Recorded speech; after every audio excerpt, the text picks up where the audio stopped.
ये करप्शन एक ऐसी फेविकोल है जो कांग्रेस और बीआरएस का कॉमन कैरेक्टर है। वाईएसआर कांग्रेस सरकार बनाई, लेकिन इन्होंने आपके साथ विश्वासघात किया। वाईएसआर कांग्रेस ने यहां गरीबों का नहीं, माफिया का विकास किया।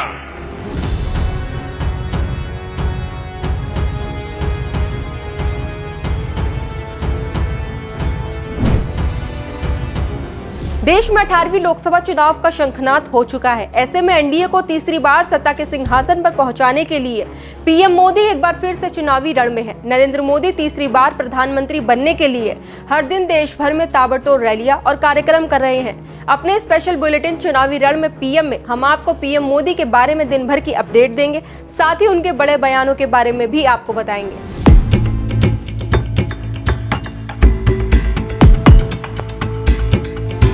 नमस्कार, आप सभी का स्वागत है भारत एक्सप्रेस में और मैं हूं स्नेहा आपके साथ। देश में इस समय चुनाव का माहौल है। नेताओं के साथ साथ आम जनता की जुबान पर भी चुनाव की चर्चा है। ऐसे में चुनाव और भी ज्यादा खास हो जाता है जब एक तरफ पूरा विपक्ष पीएम मोदी के खिलाफ है, तो वहीं दूसरी तरफ पीएम मोदी चुनाव की बागडोर का मोर्चा खुद अपने कंधों पर संभाले हुए हैं। बता दें कि इस बार के चुनाव सभी पार्टियों के लिए अहम माने जा रहे हैं, क्योंकि पीएम मोदी को हराने के लिए वो सभी पार्टियां साथ आई हैं जो कभी एक दूसरे के विरोधी हुआ करते थे। बता दें कि देश में चुनाव के दौरान प्रधानमंत्री नरेंद्र मोदी लगातार एक के बाद एक विशाल जनसभाओं को संबोधित कर रहे हैं। लोकसभा चुनाव के दौरान पीएम मोदी लगातार एक्टिव नजर आ रहे हैं। बता दें कि आज पीएम मोदी 2 राज्यों के दौरे पर थे। उन्होंने यहाँ पर विशाल जनसभाओं को संबोधित किया। पीएम मोदी जिस तरह से जनता के बीच जाकर लोगों को संबोधित कर रहे हैं, तो ऐसे में ये कहना गलत नहीं होगा कि पीएम मोदी एनडीए को सत्ता में वापस लाने में कोई कमी नहीं छोड़ रहे हैं। पीएम मोदी तेलंगाना और आंध्र प्रदेश के दौरे पर थे। पहले बात करें तेलंगाना की, तो पीएम मोदी ने तेलंगाना के करीमनगर और वारंगल में रैलियां की और लोगों को संबोधित किया। लेकिन तेलंगाना दौरे की शुरुआत करने से पहले पीएम मोदी ने तेलंगाना के करीमनगर के श्री राज राजेश्वर मंदिर में पूजा अर्चना कर दर्शन किए। मंदिर के पुजारियों ने पूरे विधि विधान और मंत्रोच्चारण के साथ मंदिर में पूजा अर्चना कराई। वहीं मंदिर के बाद मौजूद लोगों का पीएम मोदी ने अभिवादन भी स्वीकार किया। मंदिर में दर्शन करने के बाद पीएम मोदी तेलंगाना में कई अलग अलग कार्यक्रम को संबोधित किया। बता दें कि पीएम मोदी ने करीमनगर में जनसभा को संबोधित करते हुए विपक्ष को घेरा और उन पर हमलावर हुए। पीएम मोदी ने विपक्ष को लपेटे में लेते हुए कहा कि पिछले 5 सालों से कांग्रेस के शहजादे दिन रात एक ही माला जपते थे, 5 उद्योगपति अंबानी अडानी, लेकिन जब से चुनाव घोषित हुआ है इन्होंने अंबानी अडानी को गाली देना बंद कर दिया है। क्यों? मैं कांग्रेस के शहजादे से पूछना चाहता हूं कि उन्हें अडानी अंबानी से कितना माल उठाया है, काला धन के बोरे भर रुपए मारे हैं। कांग्रेस पार्टी को चुनाव के लिए उन उद्योगपतियों से कितना प्राप्त हुआ है।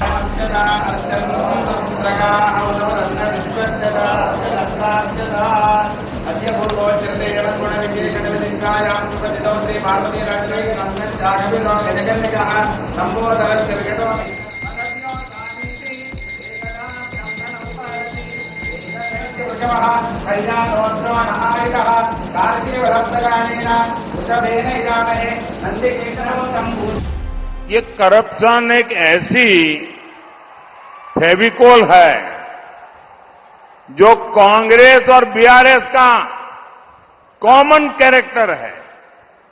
ये दोनों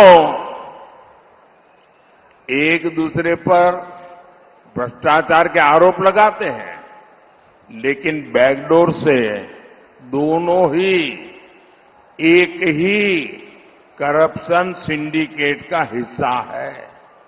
आप मुझे बताइए, बीआरएस वाले कांग्रेस पर कैश फॉर वोट का आरोप लगाते थे ना, लेकिन जब तक वो सत्ता में रहे कभी जांच करवाई क्या?